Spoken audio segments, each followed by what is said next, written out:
All right, so we're getting into section 4 of chapter 4, and this section is called modeling and optimization. And what this is it's based on the fact that we can use mathematical equations to model certain things.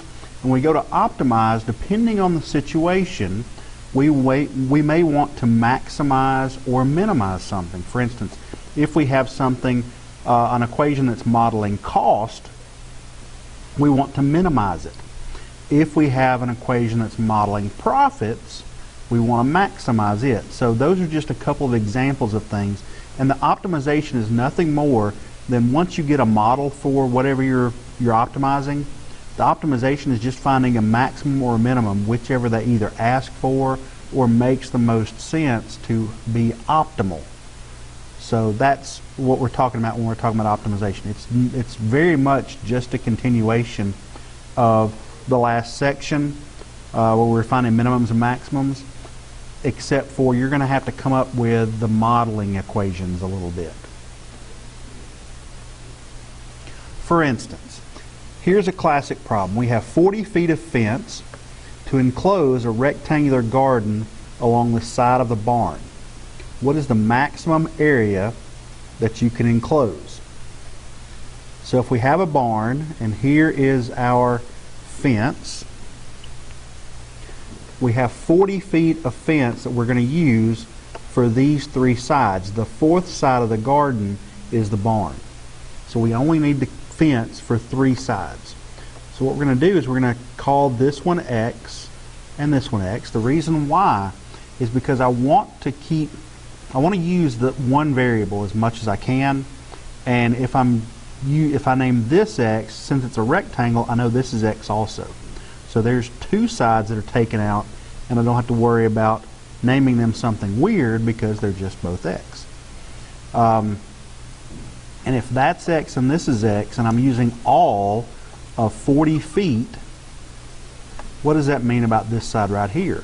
Well, it's the 40 feet minus this side and that side, so this side is 40 minus 2x. So now, if we go to calculate the area of this garden, remember area is nothing more than base times height, which in this case is going to be 40 minus 2x times the height, which is x. So simplified and distributed here, I'm going to end up with 40x minus 2x squared. All right, so there is my equation that's modeling this situation. Now I want to optimize it, and we want the maximum area, so I'm going to take the derivative, and the derivative of 40x gives me 40. The derivative of negative 2x squared gives me minus 4x. That's never going to be undefined, so I'm going to set this thing equal to 0 to find the critical point. There is no critical point due to being undefined. And then when you solve this, you're going to move the 40 over and divide by negative 4. You're going to get that x equals 10. So x equals 10 is the critical point. Now, the thing is that critical point a maximum or is a minimum? Well, we can do a couple of things. Let's go ahead and find the area when x equals 10. So the area when x equals 10 is just this equation right here, plugging in 10 for the x. So I have 40 times 10, which is 400, minus 2 times 10 squared. Well, 10 squared is 100 times negative 2, gives me minus 200, which gives me an area of 200 feet, 200 square feet. All right, so that's a value, but once again, we don't know if that's a maximum or a minimum, so we have to actually evaluate and figure this out all right. Now, if you're paying attention, you know that that's a maximum right here, and I'll explain why in just a second, but I want you to also know how to investigate and figure it out. So what is the smallest value that we could have for x? Well, it would be 0. So if x is 0, what's our area going to be? Well, if x is 0, all we're going to do is we're going to nail this fence, the 40 feet of fencing, to the side of the barn, and there's going to be absolutely no area. All right, what's the maximum value for x? Well, if x is that side right there, that means that we can go out 20 feet and turn around and come back 20 feet, and there's our 40 feet. So the maximum value we can have for x is 20. And if x is 20 and we go straight out and straight back, how much area is enclosed by that fence? Well, once again, 0. So our two endpoints for x, our minimum value, our smallest value of x we can have, and our largest value of x we can have, give us areas that are both 0, which is significantly less than, of course, than the 200 square feet. So that means that this is the maximum area we can have. Now, for those of you that caught this, and even those that didn't, I'm going to point it out. What do we know about the graph of this thing right here if we were to graph it? Well, 40x doesn't tell us much, but this part right here tells us a lot. That minus 2x squared means that this is a parabola that's opening down. If you have a parabola that opens down, what is the critical point here? Well, it's a local maximum. Not only a local maximum, but an absolute maximum. So this is the maximum value for it. So there's two different ways you could actually figure out that it actually is the maximum.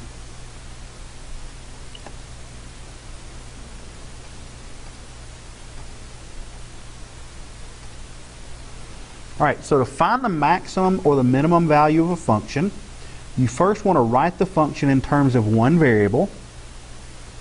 And like the last one, you may actually have to come up with that function on your own. Once you get it in terms of one variable, you're going to find the first derivative and set it equal to 0, or undefined if that's an option, as long as it doesn't make the first derivative, or the first function, the original function, undefined. If it does, remember it's not included in the domain. And then part 3, check the endpoints if necessary to make sure your critical point or points that you found are actually maximums or minimums, whatever you're looking for. All right, find two numbers whose sum is 20 and whose product is as large as possible. So we're going to have two numbers. Let's call one x, and that's going to be our first number. Now our second number, if the two numbers have a sum of 20, which means that if I call the second number y, means that x plus y is going to equal 20. Well, I need to express y in terms of x. So I want to solve for y, and I'm going to move this x to the other side. So y, which is the second number, is going to equal what? If I subtract x from both sides, it equals 20 minus x. All right, so there are my first two numbers expressed in terms of x. And I'm looking to maximize the product, which means I need to multiply these two things together. So the product is going to equal the first number, x, times the second number, 20 minus x. And when I simplify that out, I'm going to get 20x minus x squared. Now, once again, just like we talked about in that first example, right now, what do we know? The critical point is going to be a maximum because this is an opening down parabola again. So let's go ahead and find the derivative. So p prime is going to equal 20 minus 2x. Set that equal to 0 since it's never undefined. And that means that x is going to equal 10. Now, guys, don't get in the habit of thinking, oh, well, the answer to all these is 10. It's not. This is just a coincidence. It happened to be 10, these first two problems. It's not always 10, and it's not always in the middle. Be careful about that as well. All right, so we know that x equals 10, and we already know because of this, the parabola opening down, that any critical point is going to be a local maximum, in this case an absolute maximum. So that means that's going to be the first number. And to find the second number, we just do 20 minus 10, which is also 10, and that's the second number. So there are your two numbers. The two numbers are 10 and 10.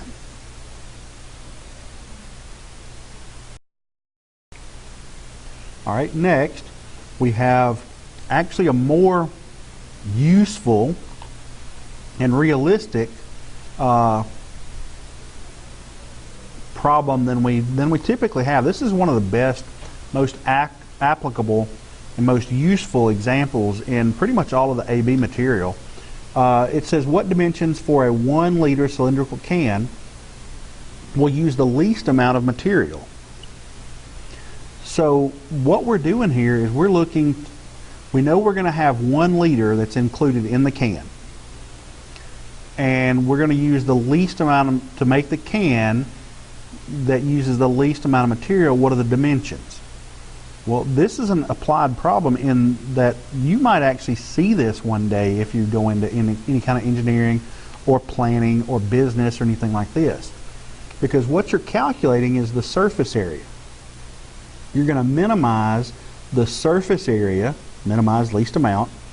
And what does that mean? So you're minimizing the amount that you're using for the container. Well, if you use less material, that means you're spending less money on the container. Means you can either want to do one of two things. You can drop your price and sell more, or you can make more profit for the same amount of oil than what you did before. So that gives you a realistic business application for calculus here. Now we're going to need 2 equations, and I'll show you why in just a second. Let's go ahead and write these down. We're going to have V is equal to pi r squared H. That's the volume of this motor oil can right here. And we know that the volume is going to be 1 liter. We'll bring that into our use in just a second. And the amount of material to make the can up would be the surface area. And the surface area of this cylinder is this circle up here and this circle down here. So we have 2 pi r squared, the area of this circle plus the area of that circle, and then plus the area of the part that wraps around. Well, if you cut this thing right here straight down and then unroll it, you end up with a rectangle. And on this rectangle, this width here is the height, and this here is going to be the circumference all the way around the circle. So it's 2 pi r. So the area of this rectangle right here is 2 pi r h.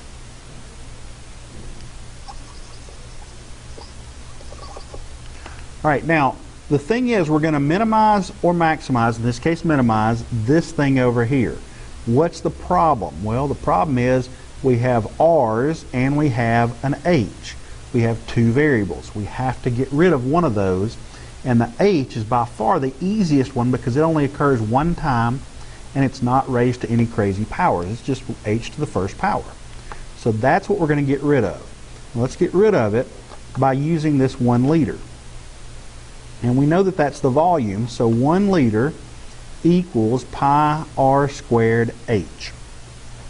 Now the thing is, we know we're going to have to solve this thing for h.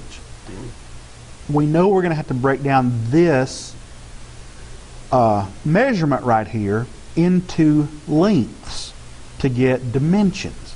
Well, how many times have you seen a length measured in some multiple of a liter? Well, never. So we actually have to take this and transform that 1 liter into a volume measure that's a volume measure cubed. If you remember, we can also talk about volume in ways like inches cubed, feet cubed, meters cubed, things like that. Cubed, not squared, sorry. So that's what we want. We want to convert this 1 liter over into something like that. And we're going to use centimeters because it's the easiest. And 1 liter is 1,000 cubic centimeters. Now, guys, don't freak out.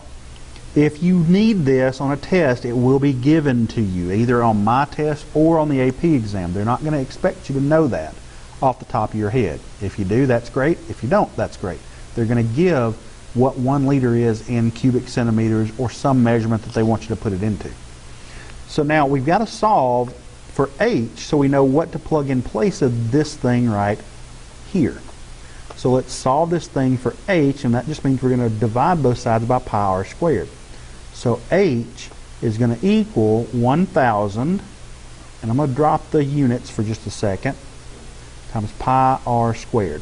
Now, think about this. What are we expecting our h to be in terms of as far as units?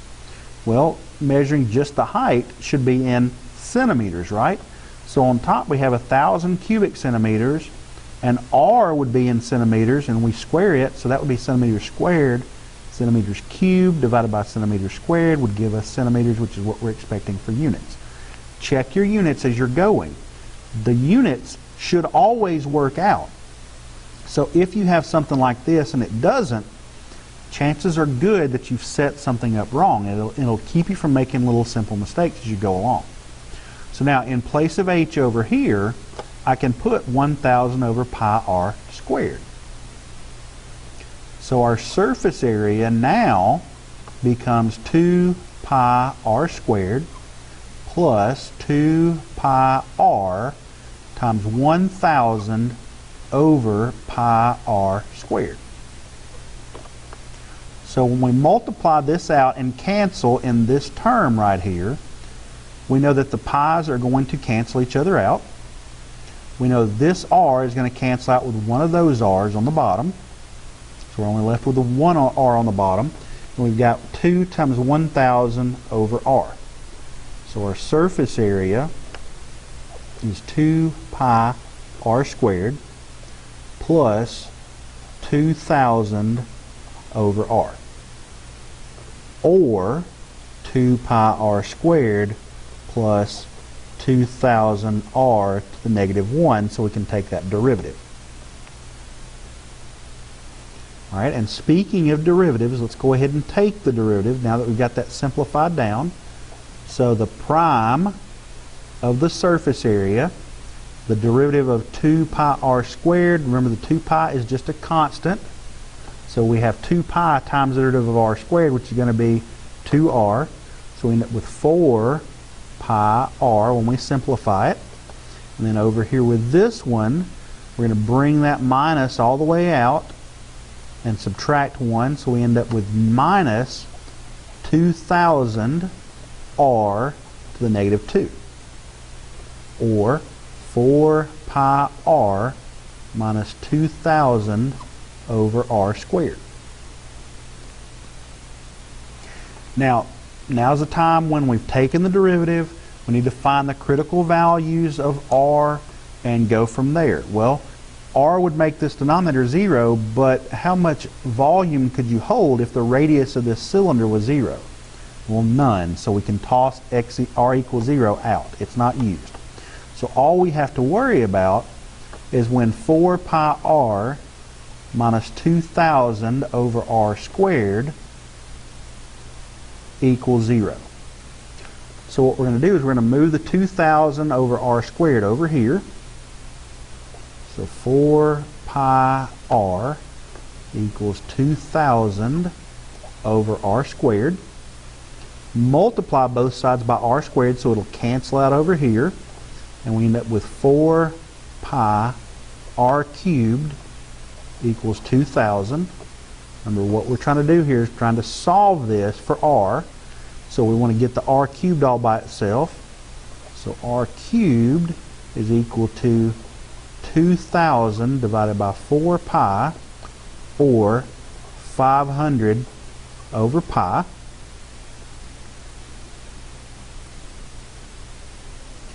I'll move right up here. So that means that we take the cube root of both sides, and r is going to equal the cube root of 500 over pi, which is going to be approximately 5.8, I think. Just a second, let me put it in the calculator. All right, I was off a little bit. It's 5.419, and remember we're in centimeters. So 5.419 centimeters is the radius. Let's go ahead and write that over here. R equals 5.419 9 centimeters. All right, and then we need to find the height, which means we can just take the r and plug it in right there and find it out. So our height is going to be approximately 10.8, I think. I think that's where the 0.8 comes in. Once again, just a second, and I will show you. All right, after punching in the calculator, you get 10.839. Or at least that's what I got. It may be a little off, but that's pretty much it. All right, so there are the dimensions of the can that's going to have the least amount of surface area, least amount of material to contain it, but it's still going to hold 1 liter of oil.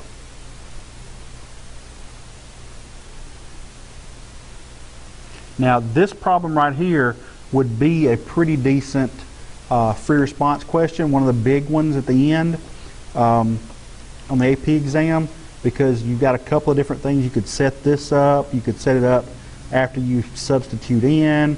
There's a couple of parts in here where you could take and break it up into those parts and give points for each section. So these are good problems to work. All right, here's another good problem to work. And this says a rectangle is to be inscribed under one arch of the sine curve, the first arch there in the first quadrant. What is the largest area the rectangle can have, and what dimensions will give that area? So once again, we're maximizing the area, and the area of a rectangle is base times height, so we've got to express that in terms of things from this graph. Now, the thing is, we want to define x in a certain way. The easiest way to define this is measuring in the x direction from 0. So if we call this x, due to the symmetry of this rectangle and the symmetry of the sine curve here, this over here would be x as well. Now, we need to know what the base is. Well, the distance from here all the way over to here is pi, and if we take everything out that's not the base, we're going to take out this x and we're going to take out this x, so this base is just pi minus 2x. All right, and what about this value right here? Well, remember, your red line here is y equals sine x. Well, what is this right here? It's nothing more than a y value going up to the graph for any value of x along the way, so that's what the height is. The height is sine x. So when we calculate the area using the pieces that we've put together here, we're going to end up with sine x times pi minus 2x. So when we distribute our sine x, we're going to end up with pi sine x minus 2x sine x. So that's the expression that's telling us how much area is in here for any value of x. Now we want to maximize that, so that means we take and we find the derivative of this thing. Well, pi sine x is easy because pi is a constant multiple. Remember, it's just 3.14159, 26, etc. It's not a variable. It stays the same. So we have the tag-along constant multiple times the derivative of sine x, which is cosine x. And where this gets complicated is the second part over here because we're actually multiplying. We have 2x times sine x, so we're going to have to use the product rule. So we have first times the derivative of the second, cosine x, plus second, sine x, times the derivative of the first, derivative of 2x is just 2. All right, so when I distribute my negative through, I'm going to have pi times cosine x minus 2x cosine x minus 2 sine x. Now, what do we know about that? Well, we're looking for where this thing is equal to 0 or undefined. It's never going to be undefined, by the way. So So we're looking for just where that thing is equal to 0. This is not a problem that you would have to be even thinking about doing by hand. So get your calculator.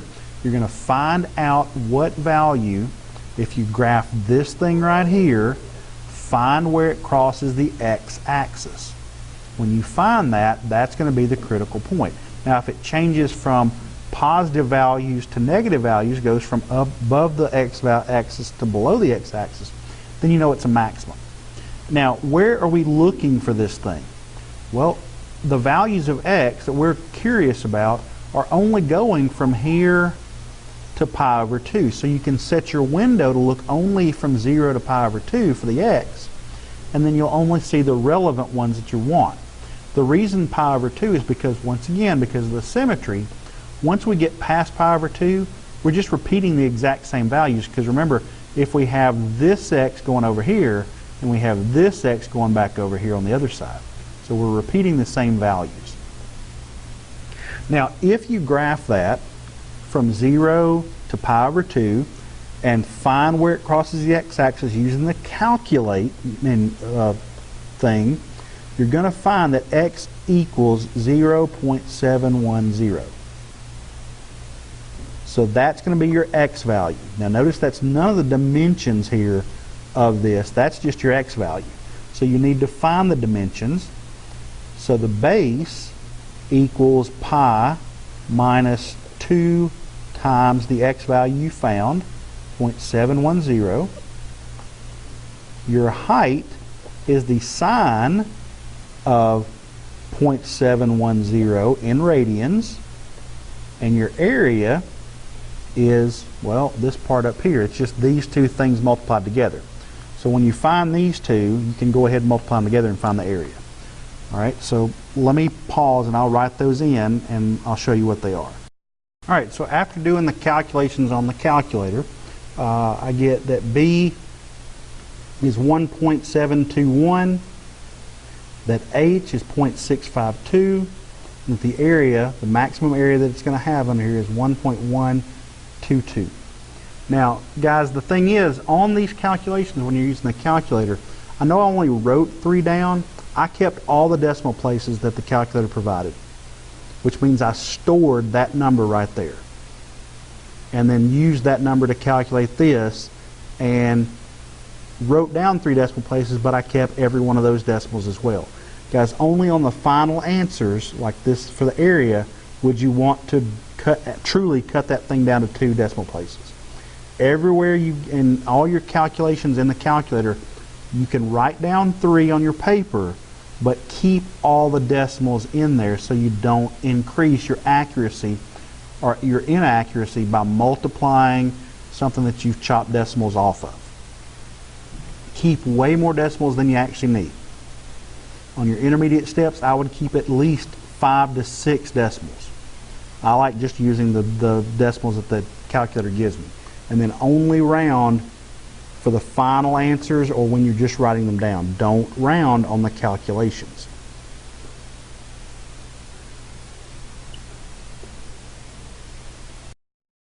Alright, so here's a few notes.